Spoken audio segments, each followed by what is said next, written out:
السلام عليكم متابعي قناة الصندوق الأسود. فيديو اليوم أخطر 8 طيور على وجه الأرض. تعتبر الطيور بعد التماسيح العادية والاستوائية من أقرب الأحفاد الحية إلى الديناصورات، مما يعطينا فكرة كافية حول مدى خطورتها، لذا يجب أن نحذر منها حتى وإن كانت صغيرة. مع ذلك لابد أننا نهتم كثيرا بهذه الحيوانات المرعبة، من نسر إلى أكبر طائر على وجه الأرض. إليك 8 طيور الأكثر خطورة على هذا الكوكب. قبل أن نبدأ ننصحك بالاشتراك في القناة والضغط على زر التنبيهات ليصلك كل جديد. الرقم 8: النسر الإفريقي. يعرف أيضا باسم النسر ذو الوجه المطوي، يتميز بحجمه الضخم ويعد أضخم نسر في إفريقيا، إذا احتسبنا أيضا جناحيه عند امتدادها اللذين يفوق طولهما 2.9 مترا، وبه قوة لا يستهان بها مطلقا، لدرجة أنه يمكنه التسبب في ضرر من تلقاء نفسه وبسهولة.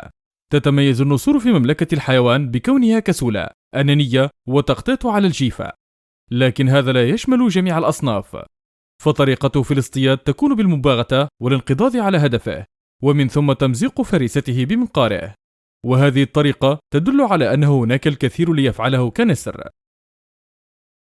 الرقم 7: الطائر الجنوبي الضخم. وهو حيوان عدواني جذاب، يعد أضخم أنواع الطيور الجارحة في قارة أنتاركتيكا وفي منطقة مياهها الجنوبية. إنه الطائر الأضخم وأكثر آكل الجثث، والمعروف بشراهته في أكل كل شيء تقريبا.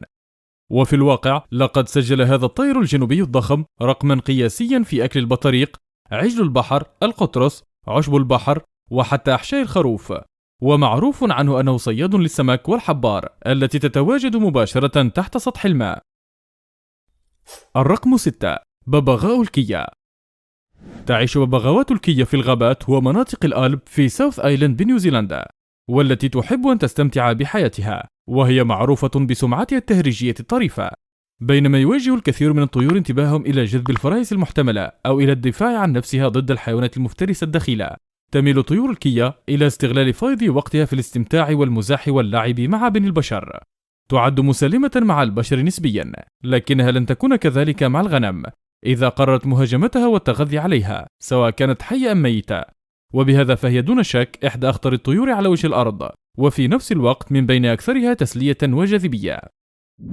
الرقم 5: العقعق الأسترالي. على العموم فإن طائر العقعق الأسترالي حيوان أليف إلى حد بعيد، يميل إلى المحافظة على بقائه عند البحث عن الحشرات واليرقات المختبئة تحت الأرض، لكن خلال موسم التكاثر يصبح عدائيا على غير العادة تجاه أي كان، وإن اعتقد أن منطقة عشه تحت خطر الدخلاء بما في ذلك البشر، فإن هجومه سوف يكون موجعا، لا سيما أنه سليل الديناصورات، وحتى لو لم يكن هذا دقيقا علميا، غير أنه يجب الحذر منه رغم عدم تسجيل أي وفيات بين الناس بسببه. الرقم 4: بومة النسر الأورو آسيوية. ينتمي هذا الطائر للحيوانات المفترسة، ينقض على الحيوانات صغيرة الحجم، ويشتمل غذاءه على أشياء مثل الفئران، الجرذان، وقوارض أخرى، لكن معروف عنه أيضا أنه يستمتع بوجبة معتبرة إذا كان الأمر يتعلق بفرصة خاصة تحتوي على ذئب، بط، أو حتى غيره من البوم. تعد بوم النسر على وجه الخصوص موهوبة عند اصطيادها هذه الحيوانات، ويرجع الفضل في ذلك إلى مخالبها الكبيرة ومنقارها الحاد. الرقم 3: بوم الثلج.